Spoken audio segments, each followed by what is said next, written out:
कलाश्री आचार्य appointment number 9007543767। आज है 26 सितंबर 2021। ये है थर्ड पार्ट।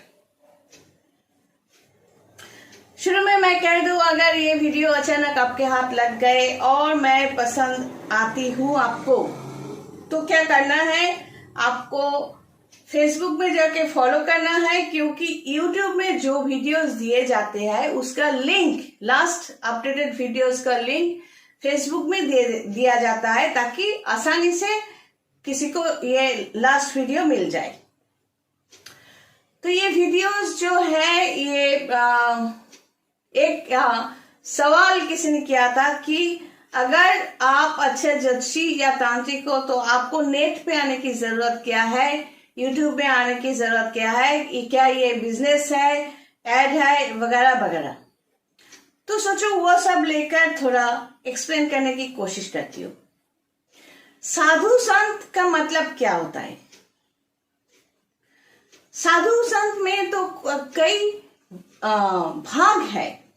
मतलब कुछ इंसान ऐसे होते हैं जिसमें यहाँ पर शनि का प्रभाव अगर ज्यादा होते हैं, तो नॉर्मली उसको जो मोह है, मतलब जीने का तरीका, जो एक कम से कम एक ऐसी जगह पे रहना कि छत के नीचे रहना और सुबह उठ के नहा धोकर तैयार होना, ब्रेकफास्ट करना या पूजा करना, पूजा की जगह ये करना, नॉर्मल लाइफ। इस नॉर्मल लाइफ जो है वो जिनके पास बहुत पैसे है वो एक तरह करते हैं, जिनके पास कम पैसे है वो और एक तरह करते हैं, नॉर्मल लाइफ। तो ये जो सिस्टम है, ये जो चाहत है, मतलब एक मोह है कि एक सर के ऊपर छत चाहिए और कुछ काम हम करें जिससे पैसे आए और हम ये सब खर्चा उठाए, फिर शादी बच्चे, ऐसा कुछ होता है।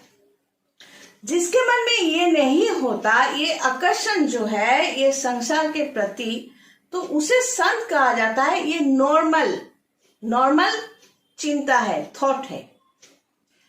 तो साधु क्या होता है? जिसके पास एकदम ही, मतलब चंद्रमा का पोजीशन एकदम ही जीरो लेवल पे है, मतलब कोई आकर्षण नहीं है संसार के प्रति, तो वो भी साधु है। मतलब अगर मैं ये इस तरह कहूं कि संसार के प्रति कोई माया मोह नहीं है, जो भी रुखा सूखा मिलते हैं खा लेते हैं, जो भी कुछ देते हैं खा लेते हैं, नहाने की जगह नहीं है, बाहर बैठते हैं, मतलब बाहर ही रहते हैं, सर पर छात नहीं है, कोई काम धाम नहीं करते, स्पेशली कोई नॉलेज भी नहीं है।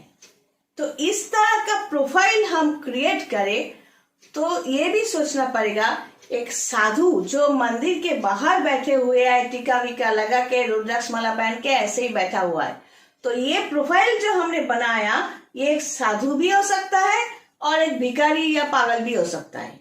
ये जो प्रोफाइल बना, मतलब खाने पीने की कोई जगह नहीं, जो देता है खा लेता है, वगैरह वगैरह, जैसा मैंने कहा।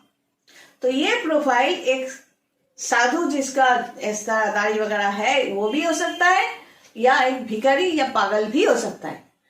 तो फर्क क्या है? जो साधु है वो नॉर्मली बात करेगा, लेकिन कोई मोह नहीं है संसार के प्रति, तो उसका सैटर्न या राहु का कनेक्शन, यहाँ पर एक कनेक्शन होता है जिसकी वजह से वो साधु है और सुबह उठ के वो कहीं ना कहीं वो नहाने की कोशिश करेगा और साफ सुथरा होकर भगवान के पूजा में लगा होगा।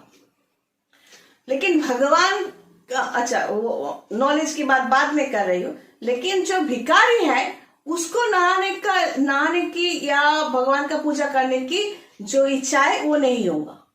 तो ये दोनों ही अलग अलग कनेक्शन यहाँ पे मिलते हैं। ये भी अकेला है, ये भी अकेला है, ये कनेक्शन है जिसकी वजह से ये अकेला बैठकर चुपचाप रहने की जो जगह ये सिलेक्ट करेगा मंदिर के सामने या कई ऐसे जगह जहां पर ये अकेला रह सकता है। तो कभी इस तरह के मंदिर के सामने भिखारी भी आपको मिलते होंगे। तो साधु का मतलब ये नॉर्मली है, जो एक्चुअली आपको नॉर्मल नहीं सोचना है, अंदर जाके सोचना है, अच्छी तरह सोचना है कि साधु का मतलब जो सोचते हैं ऐसा कि भगवान सब जगह पर है, हम संसार के प्रति मोह माया नहीं रखते, कहीं भी नहा लेंगे, जो जैसा देगा खा लेंगे और भगवान को ऐसा बैठ के जाप करते रहेंगे। लेकिन सवाल वहां पर भी है कि भगवान का जो कॉन्सेप्ट है अलग अलग धर्म में, तो वो है क्या? उतना नॉलेज है एक साधु के पास? ये सोलर सिस्टम जो है जहां पर ऑलमाइटी एक पावर काम कर रहे हैं, उसका नॉलेज है? शायद है, शायद नहीं। ये कंट्रोवर्शियल है, इसमें हम नहीं जा रहे हैं।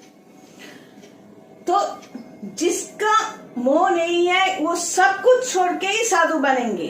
वो कभी, अगर जो सचमुच भगवान के खोज पे निकल पड़ते हैं, तो डेफिनेटली ये समझना चाहिए कि हमारे श्रीमद् भगवत गीता में जो कहा गया, एक्सप्लेनेशन दिया गया कि ऑलमाइटी गॉड मतलब श्री कृष्ण जो बता रहे थे कि हम वायु में है, जल में है, कहीं भी है।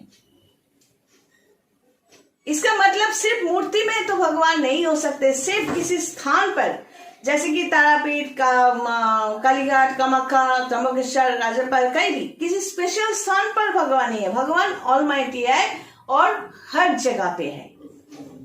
अगर आपके घर में है, वो हमारे घर में भी है, जगल में है, हर जगह पे है। तो भगवान को ये जो श्रीमद् भगवत का जो सारांश, वो छोड़कर अगर हम भगवान को ढूंढने के लिए ऐसे ही बैठे रहे, इसका मतलब क्या होता है? जो लोग बैठते हैं वही बता सकते हैं। लेकिन हम हमारे क्षुद्र बुद्धि से या लॉजिक से ये समझने की कोशिश करते हैं, अगर आप साधु हो तो ना ही आप किसी मोह माया में अटैच करोगे अपने आप को, और ना ही किसी पॉलिटिक्स में आओगे ये वस्त्र पहनकर, स्पेशल साधु का वस्त्र पहनकर, ना ही आप किसी पॉलिटिक्स में आओगे। अगर आप पॉलिटिक्स में आते हो या किसी बिजनेस सिलसिले में आते हो, तो वो स्पेशली साधु संतों का ड्रेस पहनकर क्या समझाना चाहते हो? आप हो नहीं। और अगर मोह माया है तो खुद को साधु संत बोलने की कोई जरूरत है ही नहीं, या समझाने की कोशिश भी मत करनी चाहिए। हम जो पहले करते थे, जब काम के लिए ज्योतिष तंत्र का, ज्योतिषी तो चेम्बर में बैठ के ज्योतिष कैलकुलेशन कर सकते हैं, लेकिन तंत्र सिस्टम या स्पिरिचुअल सिस्टम के लिए कई जगह जाना पड़ता था।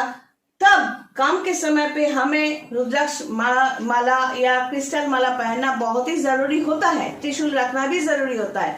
तब स्पेशल एक एक तिथि में एक एक कलर यूज करना पड़ता है ड्रेस का, या कभी ब्लैक, कभी ऑरेंज, कभी व्हाइट एक्सेट्रा।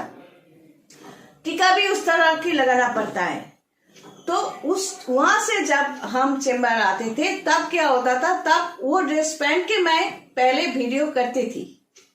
लेकिन आजकल रिसेंट जो कर रही हूँ, शायद 1 साल होने को है या 2 साल होने को है, ये ऑफिस है, पर्सनल ऑफिस में बैठ के मैं ये ज्योतिष समझा रही हूँ, या वीडियो कॉल में बात कर रही हूँ, या काम जो है किसी क्लाइंट को यहाँ पर आने की जरूरत नहीं है। तो जैसे कि मैं पर्सनल ऑफिस में बैठ के मैं आप लोगों से बात कर रही हूँ, आप तक मेरी बातें पहुंचा रही हूँ। अब ये साबित है, ये जायज है कि मैं कोई साधु संत नहीं हूँ। मैं ज्योतिषी हूँ, स्पिरिचुअल गाइड हूँ, स्पिरिचुअलिज्म को लेकर बात करती हूँ, गाइड करती हूँ। किसी को प्रॉब्लम है, चाहती हूँ वो खुद अपना प्रॉब्लम सॉल्व करे, सपोर्ट करती हूँ। अगर नहीं होता तो तंत्र सिस्टम को यूज करती हूँ। तंत्र सिस्टम को यूज करने के लिए भी साधु संत होना जरूरी नहीं है, क्योंकि हमारे पर्सनल लाइफ में मेरा कोई है नहीं। लेकिन ये भी तो है कि हम ये ऑफिस यूज कर रहे हैं, इस्तेमाल कर रहे हैं, ड्रेस इस्तेमाल कर रहे हैं, तो हमने कभी भी मेरे वीडियोस में खुद को साधु संत बनाने की कोशिश नहीं की। उल्टा ये हुआ कि वो जो ड्रेस पहन के करती थी, तब कुछ लोगों ने कनाश्री माँ बना दिया। मैंने कहा था कनाश्री आचार्य बोल रही हूँ, क्योंकि आज माँ बोलोगे, कल मागी बोलोगे, या कुछ और गाली दोगे। तो ये से इससे अच्छा है शुरू से मैडम बोलो कोई रिश्ता बनाने के लिए हम तो यहाँ नहीं बैठे। अब इसको अगर आप बिजनेस कहोगे तो इसको एक्सप्लेनेशन करते हैं। ये जो काम हाथ में हम लेते हैं तो उसका वहां से काम करने के बाद कुछ प्रॉफिट तो हमारे लिए जरूर रखते होंगे। तो अगर आप मेरे लिए इतना कोई सोचे कि आप ये बिजनेस कर रहे हो या साधु संत हो, तो सोचो इसको आप बिजनेस कहोगे या साधु संत कहोगे। मैं तो सब कुछ एक्सप्लेनेशन दे रही हूं। तो ये सोचना है कि साधु संत जो होते हैं नॉर्मली जिसका टेरिटोरियल पोजीशन में हम जो समझते हैं वो पब्लिकली नहीं बोल रहे हैं, तो एक कनेक्शन होने से उसका कोई अट्रैक्शन नहीं रहता, ना ही फैमिली ना ही खुद के लिए। मतलब ये कुछ नेगेटिव कनेक्शन ही होता है, क्योंकि जब इंसान होकर हमने मतलब हम पैदा हो गए बाय नेचर, तो क्या होता है कि हमें तो जिंदगी जीनी है। माँ बाप हमेशा सपोर्ट नहीं करेंगे, पढ़ाई लिखाई करना है, फिर अपने लिए कुछ करना है, अपना जो बीतता है उसको ढूंढना है। जैसे कि यहाँ पर कनेक्शन की बात मैंने कई वीडियोस में किया था कि किसको इंजीनियर बनने की कनेक्शन है। अब अगर आप वो बैठा रहे कि कनेक्शन है तो बोल दिया मैं बैठा हूं इंजीनियर बन जाऊंगा, नहीं, ऐसे नहीं होता। कनेक्शन है, अब बाकी कोशिश आप करो। जैसे मैं जानती थी कि मेरा कनेक्शन है, मेरा जो इंटेंशन इस लाइन पे है, तो ये बहुत आसान है कि यहीं पर मेरा पेशा होंगे। तो स्विम उसी तरह करना चाहिए जहां पर नदी का फ्लो है। अगर उल्टे साइड में जाओगे तो ज्यादा तैरना पड़ेगा और डिस्टेंस आप कम कवर करोगे। तो साधु संत से मैं ये कहना चाहूंगी कि अगर आप देखो कि लॉजिक को इस्तेमाल करो कि साधु संत है, साधु संत की तरह ड्रेस पहने हुए हैं, लेकिन सोसाइटी में किसी न किसी फील्ड में वो अटैच हो गए, तो ये कैसे हो सकता है कि वो साधु संत है? शायद नहीं। और हम ये ज्योतिषी को हमेशा माँ बाबा बोलना, आप उमुक बाबा वो माँ नहीं, हमने हमेशा कहा कि कनस्य आचार्य बोल रही हो। That's very simple. तो यही बात है। चलो आज यही तक। God bless and take care.